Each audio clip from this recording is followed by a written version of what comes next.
পয়লা March থেকে আরব বিশ্বে পবিত্র রমজান মাস শুরু হতে যাচ্ছে বলে জানিয়েছে আবুধাবি ভিত্তিক আন্তর্জাতিক জ্যোতির্বিদ্যা কেন্দ্র। সংস্থাটির পরিচালক মোহাম্মদ শওকত ওদেহ বলেছেন, আগামী 28শে ফেব্রুয়ারি আরব বিশ্বের কিছু জায়গায় অর্ধচন্দ্র দেখা যাবে।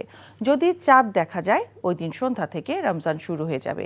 কিন্তু ওই দিন চাঁদ দেখা না গেলে পরের দিন 2রা মার্চ থেকে শুরু হবে পবিত্র এই মাস। যদি পয়লা মার্চ রমজান শুরু হয়, তাহলে রমজানের শেষ দিন হবে 29 অথবা 30শে মার্চ। যেহেতু রমজান মাস প্রতি বছর এগিয়ে আসে, তাই এই বছর শুরুর দিকে রোজাগুলোর সময় একটু কম হবে, তবে মাসের শেষ দিকে সময় বাড়বে। এবার সংযুক্ত আরব আমিরাতে প্রথম রোজাটি 14 ঘন্টা 13 মিনিট দীর্ঘ হবে।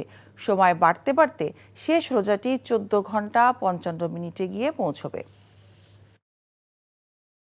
দেশ জুড়ে তোলপাড় ওয়ালটন ফ্রিজ কিনে আপনিও হয়ে যেতে পারেন মিলেনিয়ার।